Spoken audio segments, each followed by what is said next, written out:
Isang mabiyaya at mapagpalang umaga po sa ating lahat at lalo na po sa mga masugid po natin na nagtsatsaga na sumusubaybay sa ating pong online gospel, doon po sa aming mga kamag-anak sa Ireland, kay Ate Pe, at kala Pastor Domi, kala Pastor Rayoli, yung mga member natin sa Balungaw, sa Nueva Ecija, sa Kamanggahan, at saka sa mga taga Quezon City.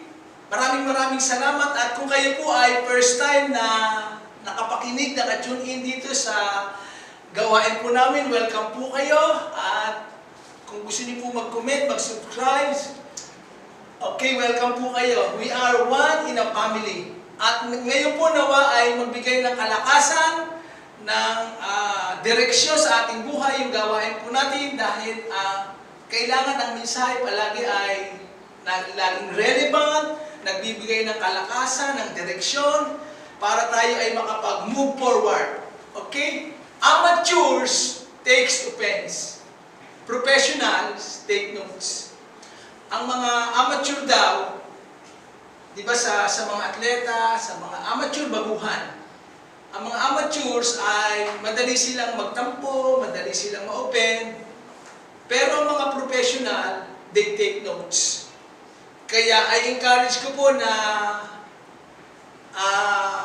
yung 90-day challenge natin, mag-take notes tayo. At pati rin po kayong mga nanonood po sa YouTube, kung kayo po ay nasa inyong bahay, I encourage ko po na mag-take notes po tayo. Dahil nung lockdown po, ako po mismo, binalikan ko po yung mga na-take notes ko. Naituro ko na, napag-aralan ko na, at binabalik-balikan ko siya.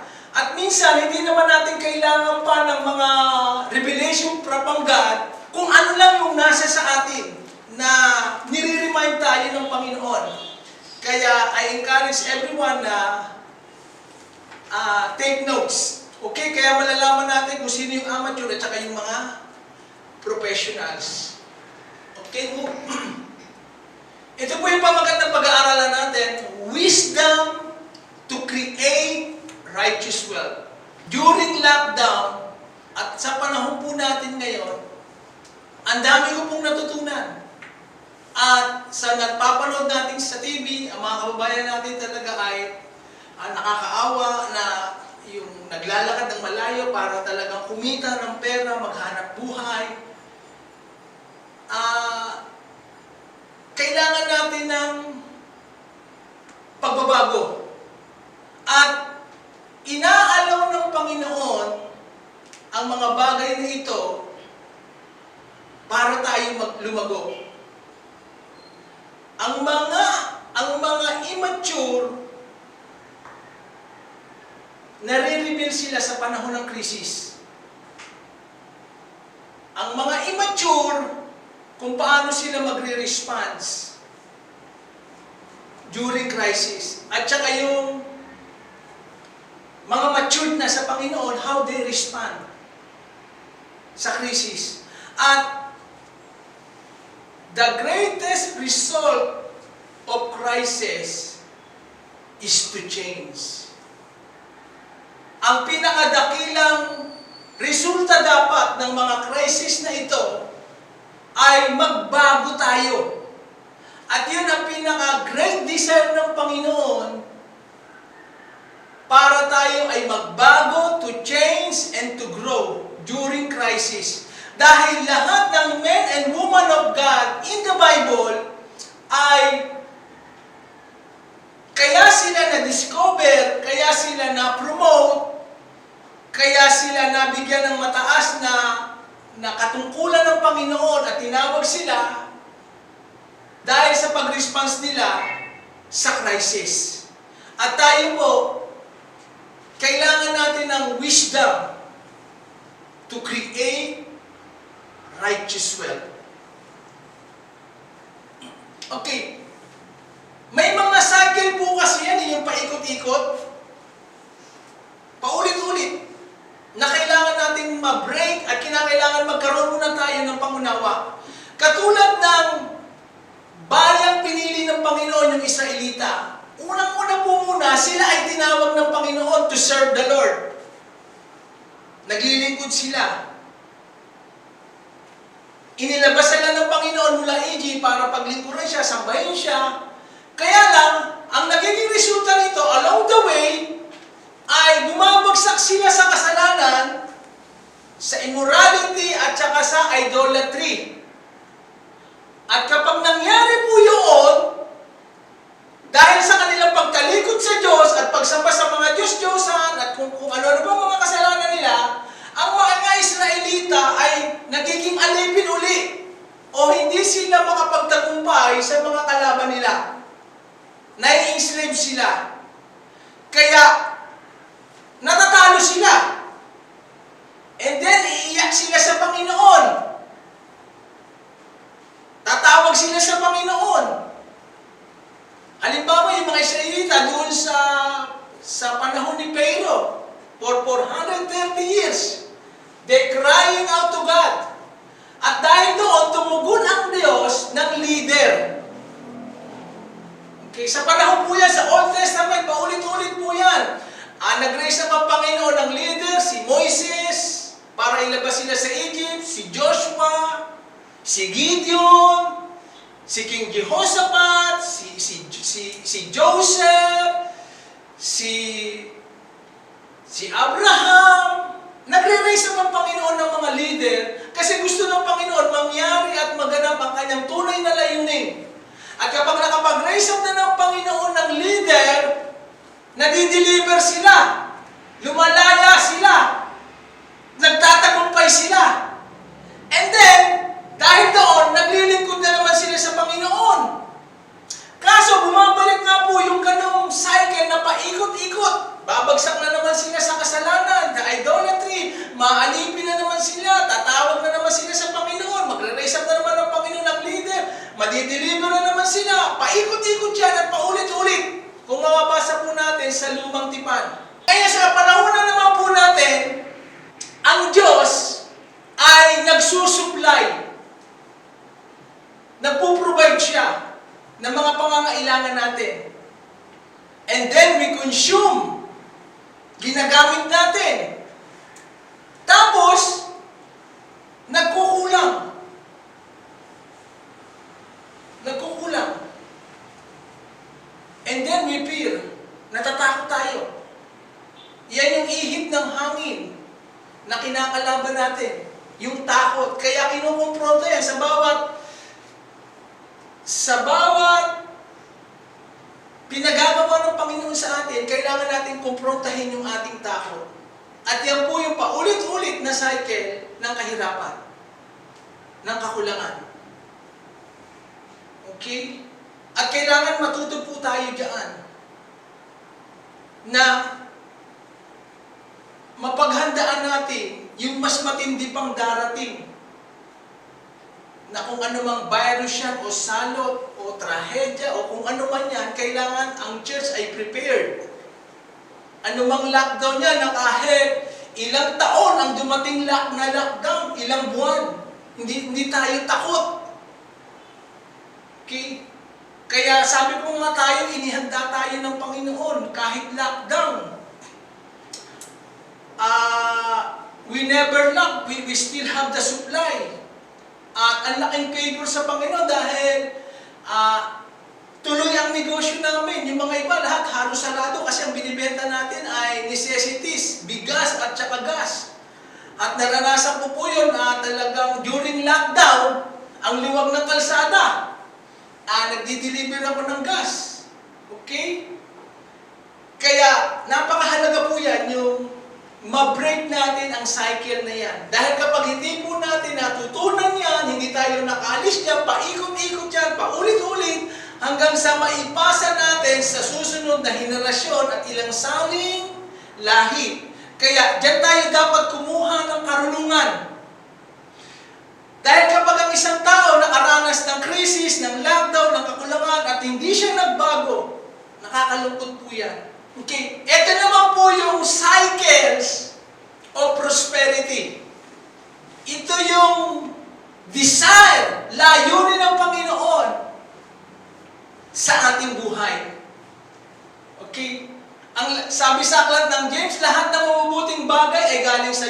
supplies. He is Jehovah Jireh, El Shaddai. Nagsusupply siya. At alam niyo po ba, ang mga giver, kailanman ay hindi magkukulang. Dahil sabi sa Luke chapter 6 verse 38, magbigay ka, ibabalik sa'yo, siksik, liglig, at umaapaw. Okay? Lucas chapter 6 verse 38, the giver will never lack. Okay? God supplies. And then, kailangan tayong mag-save or mag-invest. Okay? Kailangan tayong matuto sa mga inchik. Kasi may mga ano tayo, kapag nakahawak ng pera, bili ng abubot dito, bili ng kung ano-ano. Kailangan matuto po tayo dyan. Kailangan natin paano gastusin. Paano paramihin, paanakin, palawakin ang ating pera. Kaya nga yung iba, kapag nababalitaan ko po na mamamasyal sila o magtitrip o kung ano man, pero yung pamamasyal nila at pag ititrip o kung ano man kasayahan nila, ipangungutang pa nila. Biruin mo po na kapag handa ka, napasaya mo yung ibang tao, malis na sila, nabusog na sila, inyet ikaw may babayarin pa. Kaya nga pinapayo ko sa mga maghahanda, sa magbibinyag, sa magkakasal, paghandaan yung maigi yan, huwag yung gagastos kayo ng bonggang-bongga, pero pinanghiram lang, pinangutang lang.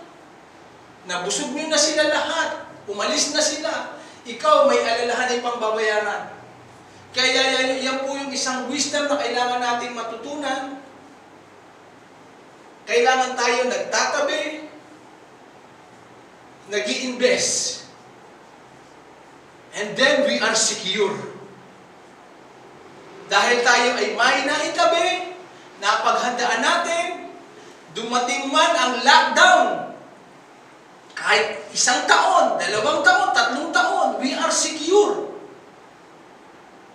And then, we bless others. Kaya yan po yung mataas nating layunin na kailangan talaga tayong mapagpala.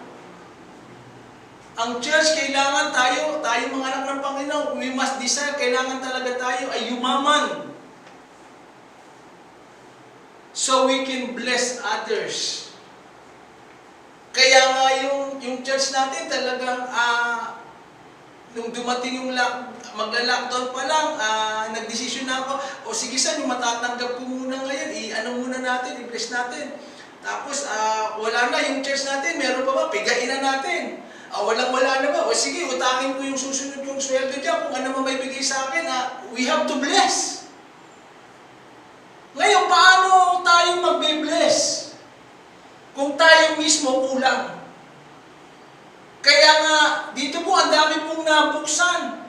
Diyan po sa Green Park, ang daming nabuksan ngayon bahay, natuto na silang magtinda. Tabi-tabi yan, harapan, tagiliran, kung hindi man delivery, online. Nahimasmasan sila, nagising. Natuto na yung napakahalaga. Yan yung cycle ng prosperity. At kapag pumasok po tayo sa cycle na yan, paulit-ulit po yan. Okay? Nakukuha po ba natin? Ngayon, matuto pa tayo kay Joseph. Okay? Kasi baka isipin natin, paano mangyayari sa akin yan?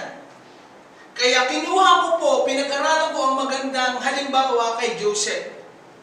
Kasi si Joseph ay isang bata, isang dayuhan, malayo sa kanyang kamag-anak, sa kanyang pamilya.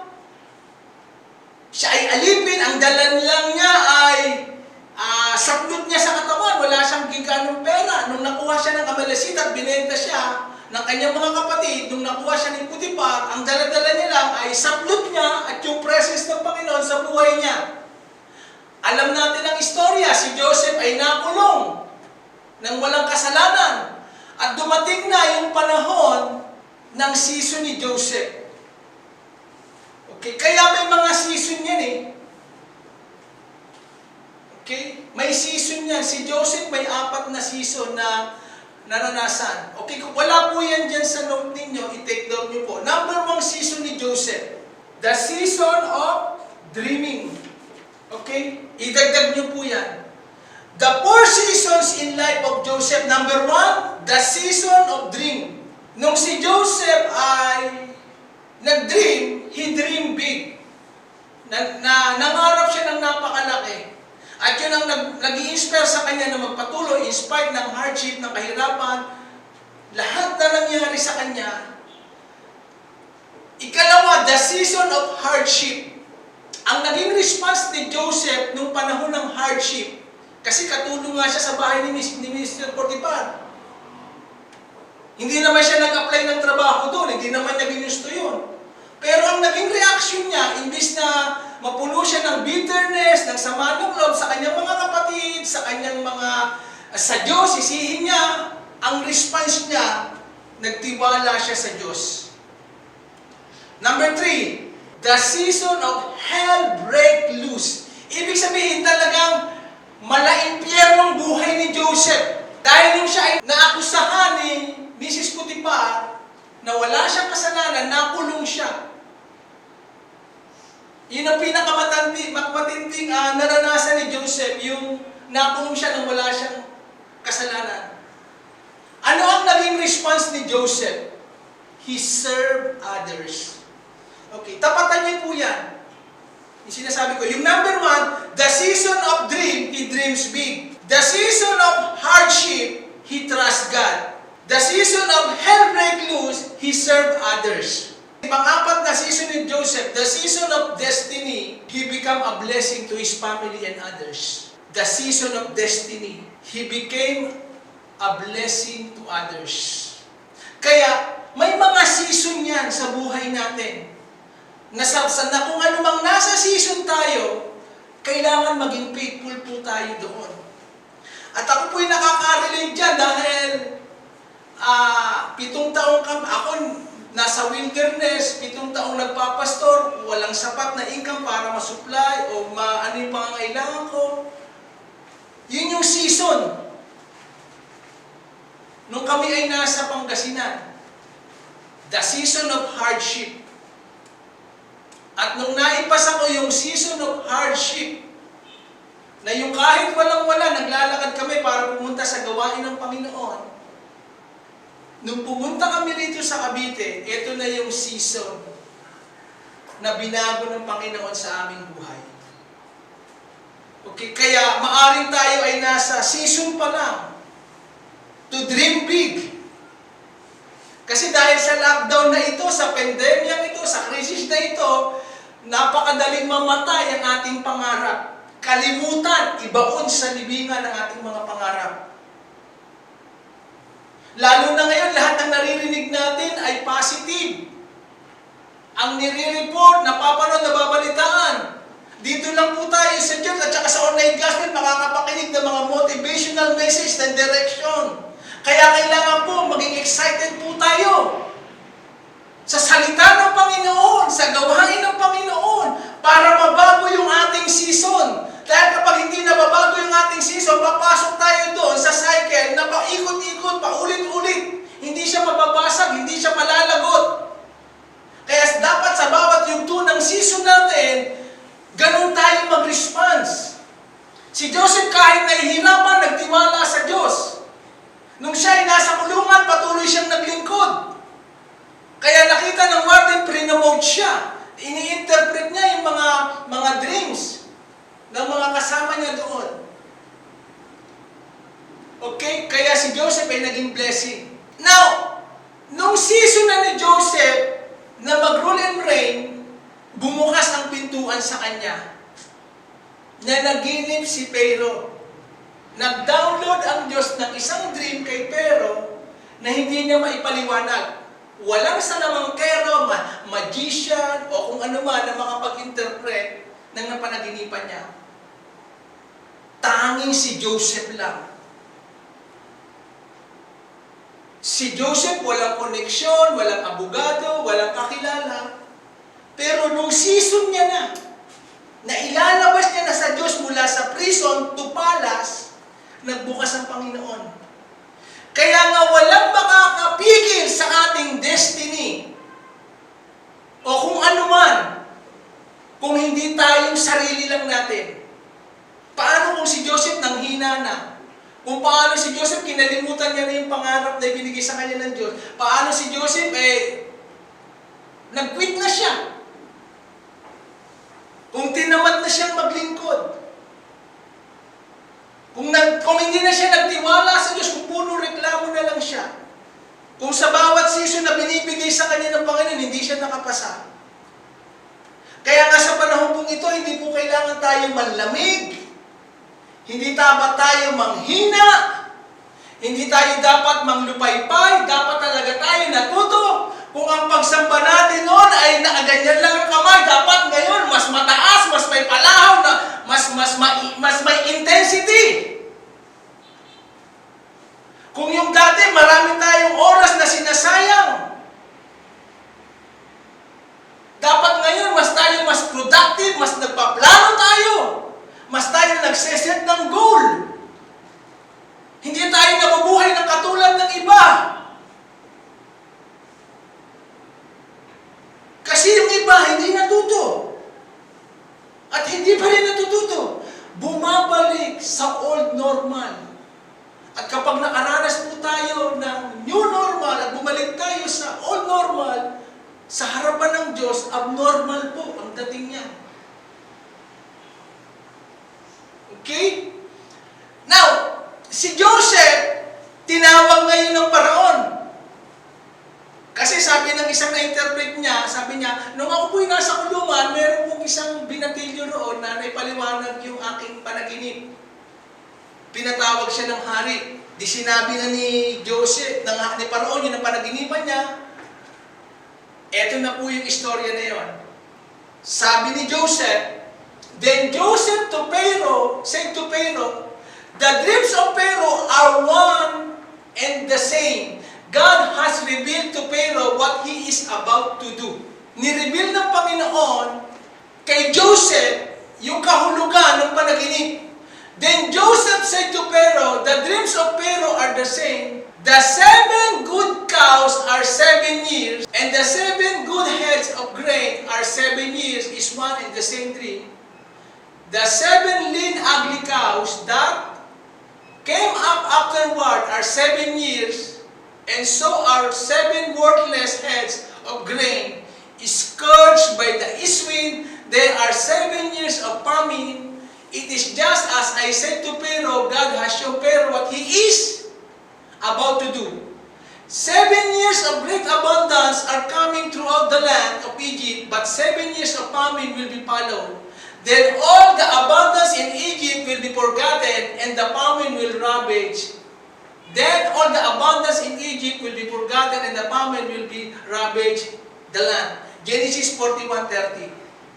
Nakapanaginip ko kasi si Paraon na 7 baka na ang tataba ang lulusog, nanganginain. Tapos, nanaginip ko siya, 7 baka uli ang papayat. Mga malnutrition ang papayat. Kaya ganun ang interpretasyon ni Joseph. Sabi sa kanya, inireveal sa akin ng Diyos, inihayag sa akin ng Diyos, mahal na Paraon, yung 7 matatabang baka na napanaginipan ninyo, magkakaroon ng 7 kasaganaan ng Egypt. The year of plenty, abundance, supply. At pagkatapos noon, magkakaroon ng 7 taong kahirapan. Grinding poverty, matinding kahirapan. Kaya yung kasaganaan na 7 taon, makakalimutan na yon. Kaya ito yung matututunan natin. Those 5 steps to become righteous wealthy. Sino po ang, tandaan po natin, si Joseph ay hindi nakapag-aral sa Harvard, sa UST o sa UP. Nag-aral siya sa School of Hardship at saka sa School of the Holy Spirit. Hindi nga nag-aral to sa TESDA. Kanino kumuha ng karunungan? Si Joseph. Binigyan siya ng Panginoon. na namangha lahat ng matatalino, lahat ng pantas, lahat ng salamangkero. Kahit sa Paraon, yung mga elder niya namangha sa pinayo ni Joseph. At ito po yung kanyang 5 step na pinayo. Step number 1, practice discernment. Na-discern ni Joseph yung magiging flow sa buong mundo na may darating na kahirapan. Sa panahon po ngayon, kailangan matalas ang ating discernment. Na kahit ngayon ay malalaki, dambuhalang korporasyon, manufacturer, mga eroplano, passenger ships, mga kainan, na isasara, na hindi natin sukat akalain. Ang mga kababayan natin na dati ay gustong mag-abroad, ngayon pinapauwi sila sa Saudi. Na nakakaaway mga kababayan natin na kailangan nilang mamulot ng basura just to survive. Kaya kailangan yung discernment natin. Kailangan ma-discern yan at kailangan maituro sa Diyos. Paghandaan natin ito. Kailangan tayo ay well prepared. And now let Pharaoh look for a discerning and wise man and put him in charge of the land of Egypt. Tignan niyo to si Pharaoh Wala siyang pagkakilala, wala siyang takot sa Diyos, pero na-discern nila na ang Diyos ay sumasa kay Joseph dahil yung wisdom, yung knowledge, yung plano, yung strategy na minungkahi sinadjust ni Joseph. Kaya itong sabi ni Pharaoh, he looked for a discerning and wise man. Na-discern ni Pharaoh na ang binatilyong ito ay wise men. Masipag, excellent. Kaya siya pinagkatiwalaan. Di ba sabi ni Pharaoh? Ilabas ang karwahe, suotan ng singsing, yung robe isuot sa kanya, iikot-ikot siya sa buong Egypt. Sabi niya, Joseph, dahil sa karunungan mong yan, ang pinagkaiba na lang sa atin, ako yung nasa trono, pero ikaw ang mamamahala ng lahat. Pinagkatiwala. Bakit pinagbigyan ng pagkatiwala ng Diyos si Joseph? Kasi nakapasa siya sa small things. Kung ano man yung ministry sa iyo, sa church, sa kumpanya, sa eskwelahan, sa trabaho, may naguutos man sa iyo o wala, tinetest tayo dyan ng Panginoon, the test of the small things. Kasi kung sa maliit pa lang, we are negligence, pabaya tayo, hindi natin inaasikaso.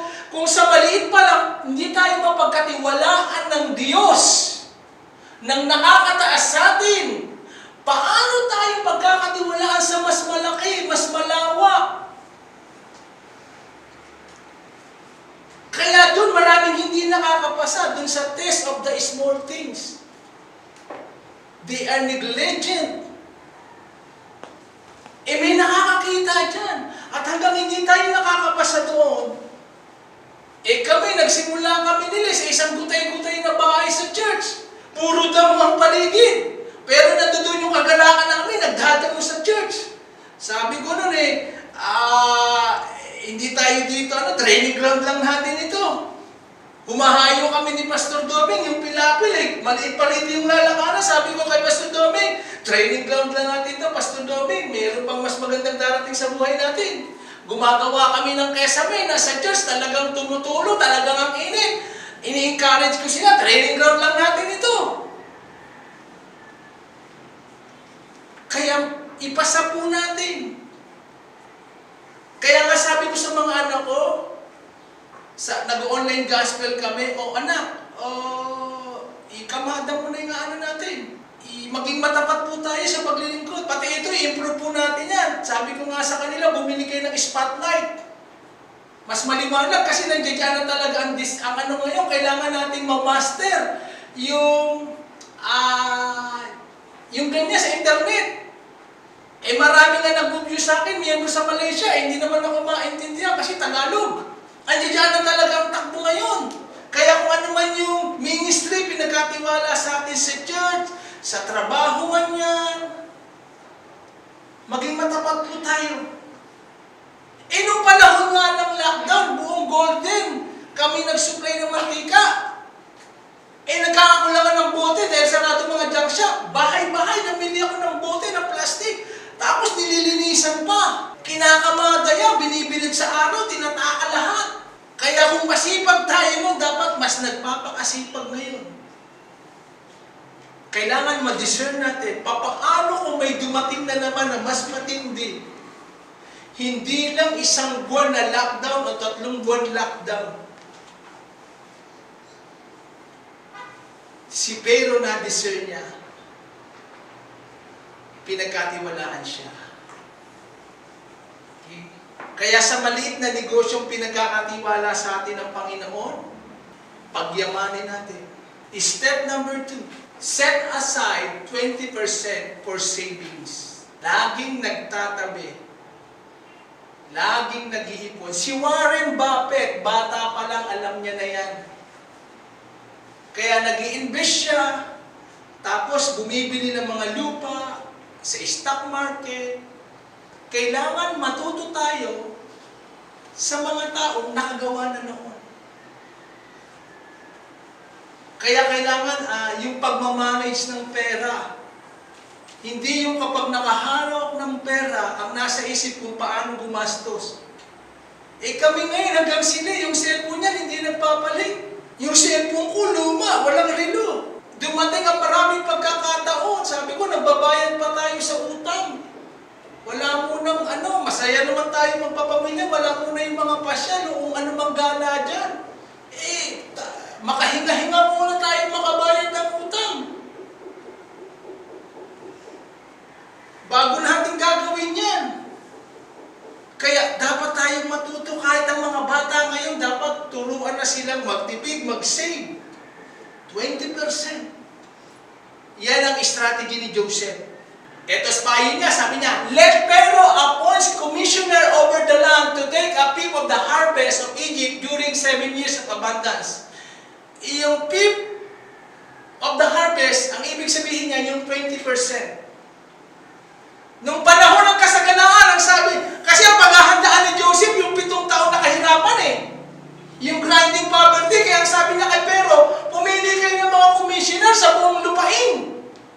At mag-impok tayo. Sa bawat region ng bansa, magtayo tayo ng warehouse. Sa bawat probinsya, sa bawat munisipyo. Ipunin natin ang upunin sa year of abundance. Para handa tayo sa panahon ng kahirapan, ng tagtuyot, ng matinding krisis sa buong mundo. At sinunod ni Pharaoh ang plano, ang strategy ni Joseph. Nagpatayo sila ng mga warehouse, ng mga malalaking bodega sa bawat relihiyon, sa bawat probinsya, sa bawat municipal. Sabi ni Joseph, mag-imbak lang tayo ng mag-imbak, mag-ipon tayo ng mag-ipon. Yun ang paghandaan natin, yung matinding krisis. Yung kahit may pera ka, wala kang mabibilhan. Tagutom Iba yung talagang tayo ay nakaimbak, na dumating man yung matinding lockdown, hindi tayo magkukulang kasi napaghandaan natin. Okay? Step number 3, nabanggit kanina, build store cities. Ibig sabihin ng kamalig. Kung sa panahon natin ngayon, mag-isip ng negosyo. Natutuwa nga ako kahit lockdown, itong mga anak namin, nagninegosyo. Nagugulat yung iba, lalo na yung bunso namin. Ang bata-bata, marunong na siya naglalaminate, nagpipicture, nagtitinda, pinagbabantay namin. At kahit gaano kami kabisi, sabi ko sa kanila, 8:30, dapat 8:00 kumain na kayo.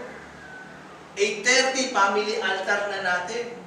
Sama-sama tayo mag-aaral ng salita ng Diyos, ng 90-day challenge, sasamba sa Panginoon. Okay? We have to give discipline to the time. Hindi sila masyadong aware sa oras. Ako lagi nag-check, 8:30 nga. Kaya ngayon, mas pinahalagahan nila yung oras wala pa kayong mga asawa How much more, yung may asawa ka na, pastor ka pa, leader ka na, dami mo pang gagawin, napakahalaga sa inong oras.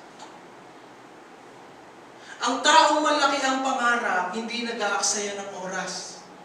Kaya madidiscern mo ang isang tao kung gaano kalaki ang pangarap niya doon kung papaano siya nagpapahalaga sa oras. Hinahayaan niya na lang ba ang isang araw na dumilim, na hindi siya naging produktibo? Hindi siya nag-improve, hindi siya nag-grow, wala siyang nagawa. The day are just passing by. O bawat araw ay meron siyang ginagawang maliliit na hakbang. Maliliit na hakbang parang sanggol. Pero lahat ng ginagawa niya ay intentionally papunta dun sa pangarap na gusto niyang marating. Nag-build siya.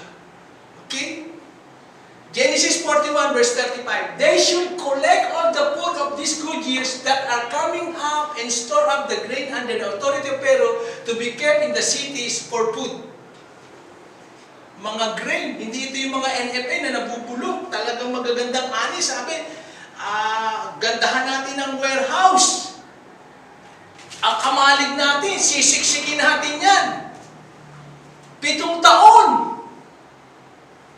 Ipunin lang ng ipunin. Ipunin lang ng ipunin. Step number 4, reserve for hard times. Reserva ito sa matinding kahirapan.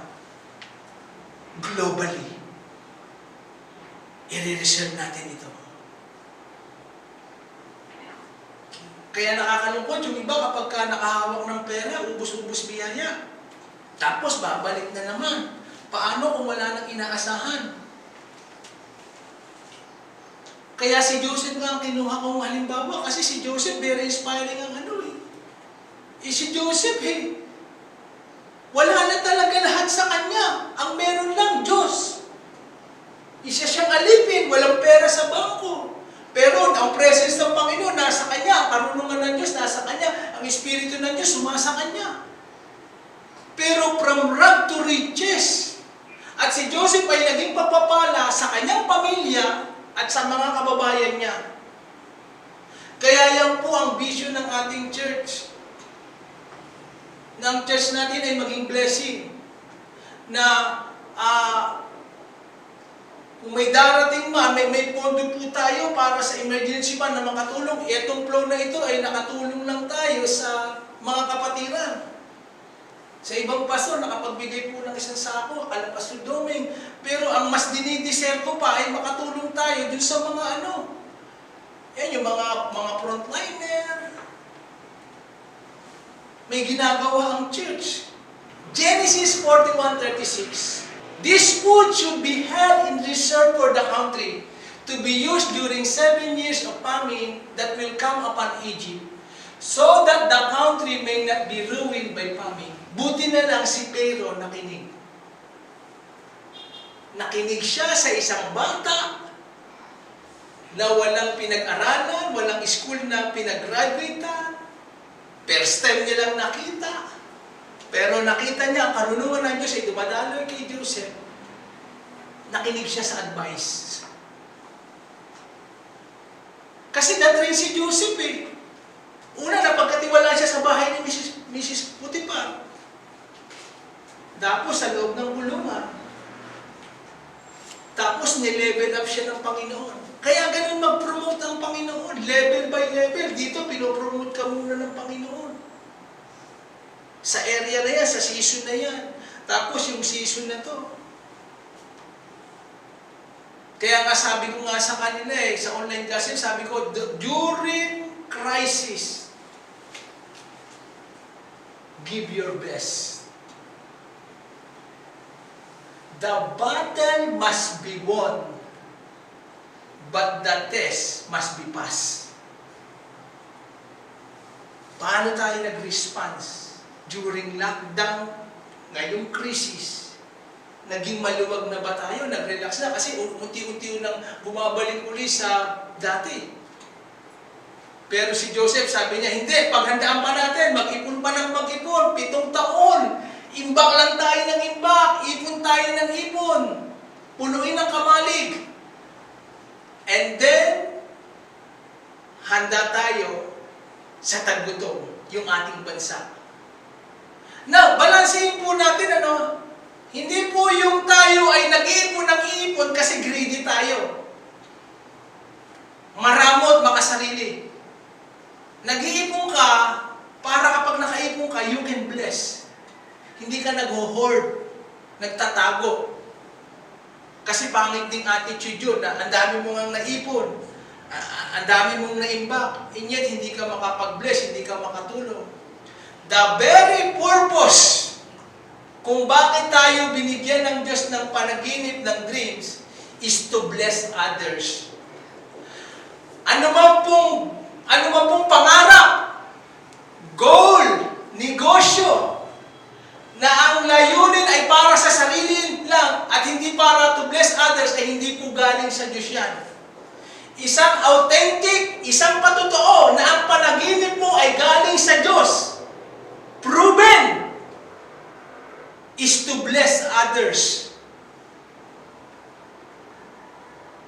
Pero kung ang dream mo ay para sa iyo lang, to hoard, maging maramot, maging makasarili, maging greedy, maging sakim, kaya nakita nyo kahit yung mga ibang kita nyo ngayon ang mga bumabagsak, mga TV network, mga dambuhala. Pag kasi yumabang na, naging arrogante na, binabagsak na ng Panginoon. Kaya, binabalansin po natin ang teaching ngayon. We are savings, not to be greedy. Gusto nating yumaman, gusto nating sumagana, so we can bless others. Yan po ang vision ng church natin. Amen? Amen. Malapit na po tayo matapos. Step number 5, reserve for business. When the famine had spread over the whole country, Joseph opened all the storehouses and grain to the Egyptian, for the famine was severe throughout the Egypt. 7 taong kasaganahan, ipon ng ipon, imbak ng imbak. Ito ang nakakalungkot. Ang mga Egyptian hindi nakinig kay Joseph. Gastos pa rin sila ng gastos. Balik sa normal. Good time, relax. Pero nang nahit na sila ng tagutom, ng kahirapan, shutdown lahat, lockdown talaga. Lahat ng economy, walang mapagkukunan ng pagkain. Sa bodega lang ni Pero kay Joseph. Doon binuksan ni Joseph ang storehouse. At yung mga Egyptian, dahil naubos na pala pera nila, sabi nila, wala na kaming makain, wala na kaming magpapaalipin na kami sa inyo. Nagkabaliktad ang sitwasyon. Kasi sa panahon ng kasaganaan, pumasok sila sa cycle of poverty. Nag-relax, hindi nag-iipon, hindi marunong maghawak ng pera, inuuna kung ano-ano. Nung nahit sila, takbo sila kay Joseph. At doon binuksan ni Joseph. Kaya, yung inipon niya, naging business. Reserve for business. Okay? Kaya yan talagang napakahalaga. Business. Okay? Now, balansehin uli natin. Hindi naman ibig sabihin may business tayo, puro business o pera na lang. Dahil lagi ko pong sinasabi, ang tunay na pagpapala ay yung napapalapit ka sa Diyos. Pero kung dahil sa business mo naman na ito, o sa pagkita ng pera, napapalayo ka sa Diyos, baliwala rin yan. Ang tunay na pagpapala, kaya nga pinamagatan nating righteous will yung makatwirang kayamanan. Ang tunay na pagpapala, the more akong binibless ng Panginoon, the more ko siyang paglilingkuran, the more ko siyang bibigyan ng time, the more ko siyang ipapriority, mas lalapit ako sa Kanya. Na hindi yung nabibless ako, puro pagkita na ng pera, pero napapalayo na ako sa Diyos, nawawala na ako ng time sa Kanya, ng intimacy, ng Bible reading, nakakalimutan ko na lahat. Binabalansin po natin lahat. Ang tunay na pagpapala, binibless ka, nagsiserve ka sa Diyos, may time ka sa Kanya. And blessing will come. The supply will come. Magbubukas sa mga opportunity ang Panginoon. Amen? Katulad nga sa ground floor, sa second floor. Wala nga sinabit kami dyan na for rent. Kasi sabi ko, total, ito naman yung mga children ni Mano, meron pa tayong magagamitan. Nung isang linggo, may kinausap kami. O sige, ipagamit na muna natin. Ipaupan naman natin.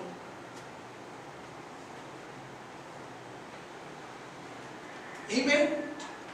Nakukuha pa ba natin? At tuturuan pa po namin kayo. Yung maraming stream ng pagkakakitaan, kasi marami kaming stream na pinagkukunan ng pera.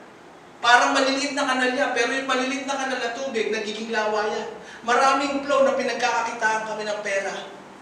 Kasi naawa nga po ako sa mga manggagawa. Paano kung ako ay isang pastor na ang inaasahan ko lang ay ang church? Diba? Parang nasa digmaan ka niya, nakikitigma ka, isang paan ang puro ka lang spiritual. Takbo, nakikipaglaban ka, isang paa lang. Dapat dalawang paa. Spiritual restoration, economic empowerment, para handa ka. Paano kung puro spiritual lang? Wala kang economic empowerment. Yung pamumuhay mo lang, kailangan mo pang iasa sa ibang tao.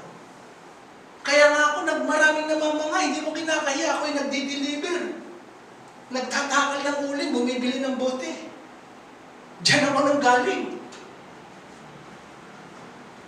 Bumabangon ako para lutusin ang problema, tumove forward, hindi pa atras. Paano kung tayo naging maarte, naging masela? Paano natin, ang dinindigman natin, kahirapan. Araw-araw. Reserve for business. That's the wisdom. Kasi nakakaawa po. Hindi ako nanonood ng TV just to see kasi pag ulit-ulit lang niya, kung kinakinanan niya, mga COVID, mga ganyan. Pero nasa ng solusyon? Ito po sa Word of God. Una, gayahin muna natin si Joseph. Maging sisidlan tayo, maging daluyan tayo. Si Joseph kasi bata pa lang, napakasipag na. Self-motivated siya. Nakabaon ng malalim sa puso ni Joseph yung pangarap ng Diyos para sa kanya. He dreamed big. Kaya sa kabila ng nangyayari sa kanya, he trusts God. Kahit naglabasan na, nakatakadena siya, nakapangaw siya, he served others. Kaya nga, church, hindi po ito yung tayo na naman lalamig. Magkukulong na lang sa loob ng bahay. Na kahit tayo nasa loob ng bahay, may ginagawa tayo. Kami nung naka-lockdown kami, panayang mga ano mo dyan, pintura, kiskis dito, punas doon. Ano ba yung dapat i-improve dito sa bahay natin? May ginagawa tayo. At pag nakita yan ng Panginoon, pag nakapasa tayo sa bawat season, paano tayo nag-response? Hindi tayo nag-response na immature o childish. Kasi ang pwedeng maging response ng mga childish, mga mareklamo. Sinisisi ang ibang tao pero hindi nakikita yung pagkakamali niya at pagkukulang niya. Ang mature na response, gaano mang kahirap ang pinagdadaanan ko, I will trust God. I will love God. Kahit mahirap, makakalabas ako dito. At kapag panahon na natin, kaya nga ang tanging makapipigil sa destinasyon para maabot natin yung pinangarap ng Diyos sa atin, hindi ibang tao kung hindi tayo na rin. Katulad kay Joseph, binigyan siya ng karunungan. Nawa po makatulong po ito na wisdom. Kailangan ang church ay maihanda, maturuan ng tama, mabigyan ng direksyon. Dahil pag hindi tayo natuto sa krisis na ito, sa pandemya ito, babalik tayo dun sa paikot-ikot na pagkatalo. The poverty of poverty. Ang gusto natin, the cycle of prosperity. God give you, you bless. Sabi sa Luke 63, 6:38, magbigay ka. Ibabalik sa'yo, siksik, liglig, umaapaw. Dahil sa panahon na ngayon, dahil sa takot ngayon, ang mentality ngayon ay huwag magbigay. Lalo na sa gawain ng Panginoon. Kung may matira, tsaka ako magbibigay. Kung wala, pasensya na. Kaya nga ang pastor, ang dala niya dapat maso ng katotohanan. Basagin ang mga tanikala ng pagkatakot, kumprontahin yung mga shackle, yung mga mindset, para dumaloy ang salita ng Panginoon. And then we will never lack. Alam ng Diyos ang gagawin niya. Alam ng Diyos kung paano hinati ang dagat. Kung paano pararamihin ang 5 tinapay, ang isda. Alam ng Diyos kung paano tibagin ang wall of Jericho. Alam ng Diyos kung paano makakatawid ang mga Israelita. Alam ng Diyos ang gagawin niya. Alam nga niya ang bilang ng buhok natin. Alam niya patutunguhan natin. Ang kailangan lang natin ay ganap na magtiwala sa Kanya. Paglingkuran siya. Kaya nagpapasalamat po ako sa inyo sa mga nasa online gospel. I-share niyo po ang wisdom na ito. Ang karunungan na ito. Paghandaan pa natin. Dahil sabi sa Bible, may mas matindi pang darating na mga pagsubok at kahirapan sa panahon natin ngayon. Amen? Tumayo po tayong lahat.